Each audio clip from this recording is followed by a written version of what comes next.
Behind the gilded walls of royal palaces, far from the clash of swords and the gaze of the common people, kings and queens have made choices that rewrote the fate of entire nations, not with laws or diplomacy, but with whispered promises and forbidden kisses.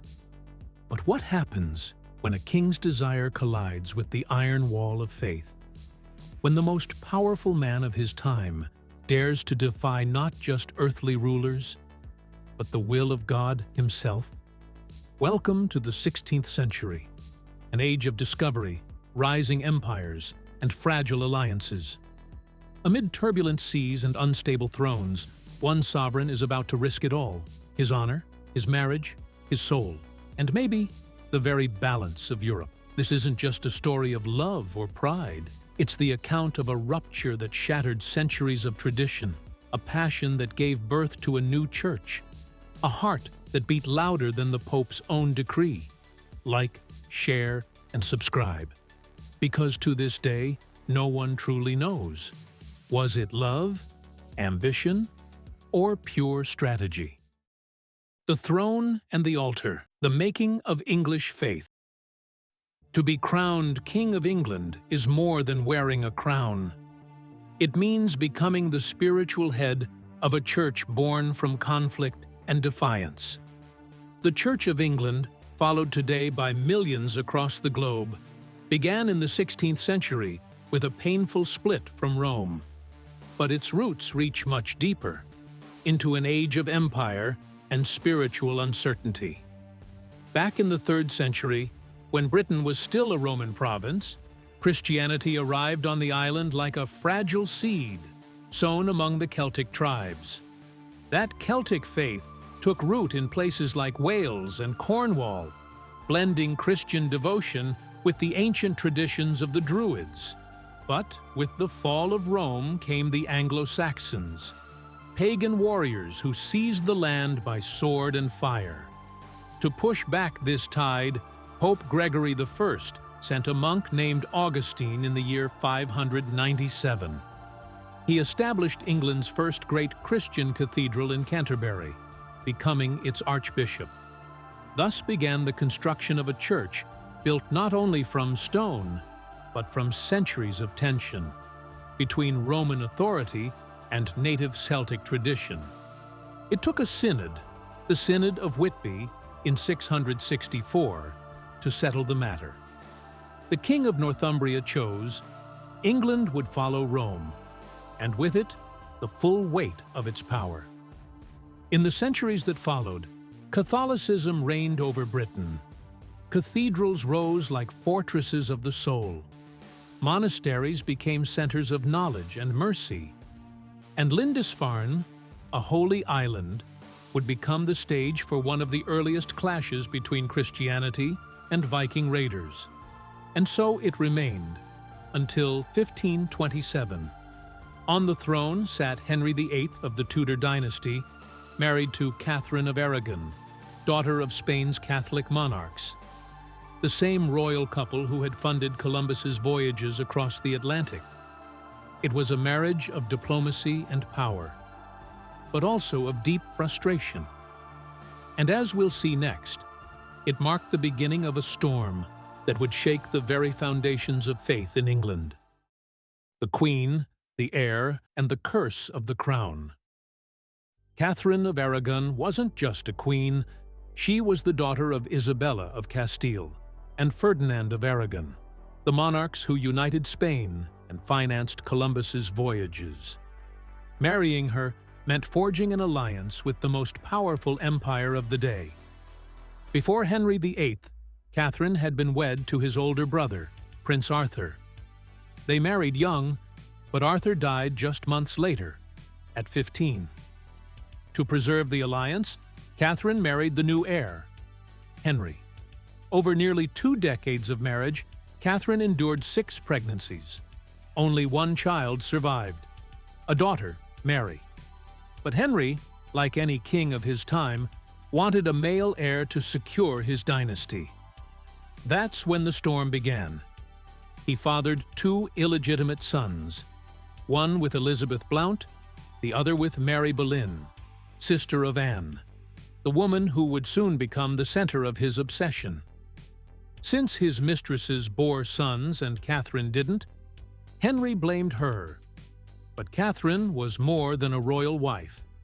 She was the first woman to serve as an ambassador in Europe, and even ruled England as regent in Henry's absence. Still, without a male heir and driven by his growing passion for Anne Boleyn, Henry made his move. In 1527, he asked Pope Clement VII to annul the marriage, claiming it violated scripture, that marrying his brother's widow had cursed the union.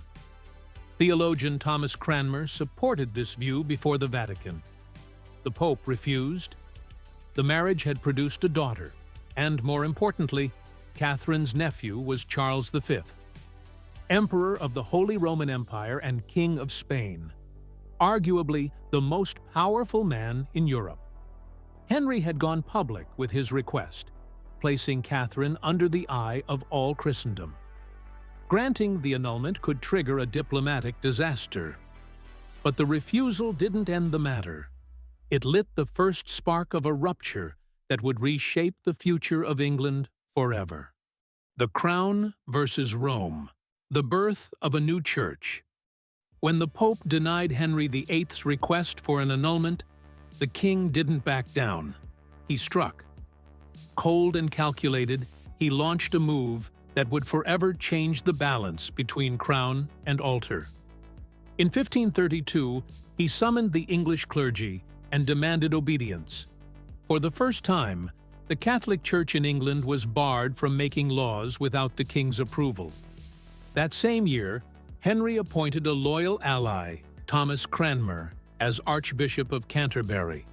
Though little known outside court circles, Cranmer owed his rise entirely to the king, and would soon become a key player in the plan to come. Knowing the Vatican still hoped to avoid a full-blown schism, Henry crossed the English Channel to meet with Francis I of France, ensuring he wouldn't be isolated if he broke from Rome. Soon after, in secret, he married Anne Boleyn, without the Church's consent. When Anne revealed she was pregnant, the marriage was rushed into official status in January 1533. Parliament quickly passed the Act of Restraint of Appeals, blocking any religious or legal matters from being judged by foreign authorities, including the Pope. In practice, England had cut the umbilical cord with Rome. On May 23, 1533, Cranmer declared Henry's marriage to Catherine of Aragon null and void, recognizing Anne Boleyn as England's lawful queen. And with new laws in place, no one could appeal the decision. Then, in November 1534, came the final blow, the Act of Supremacy, which formally abolished papal authority in England and declared the king as supreme head of the Church of England.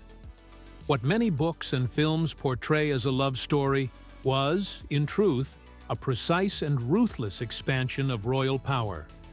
With the break from Rome, Henry seized massive church lands, enriched the crown, and cleared the path for Protestantism to rise in England. In the years to come, the Puritans would emerge, and politics would become forever entwined with religion. As for Anne Boleyn, she too would fall. Accused of treason, she was executed. And Henry, by the end of his life, would have 6 wives, but only one church, his own. And that was just the tip of the iceberg when it comes to Henry VIII. Behind the crown, there was far more than love and ambition. There were schemes, betrayals, and dangerous alliances. But now, you know the core thread of the tale that split a faith and reshaped a kingdom. If you're ready to dive deeper into this ocean of stories, check out the book and video recommendations down in the description. And of course, if this journey pulled you in, like the tides of history often do, give it a like, share it with someone who loves the past, and subscribe. Every click from you is like lighting a torch in a forgotten hallway of history. See you in the next chapter. Until then, may time always be kind to your curiosity.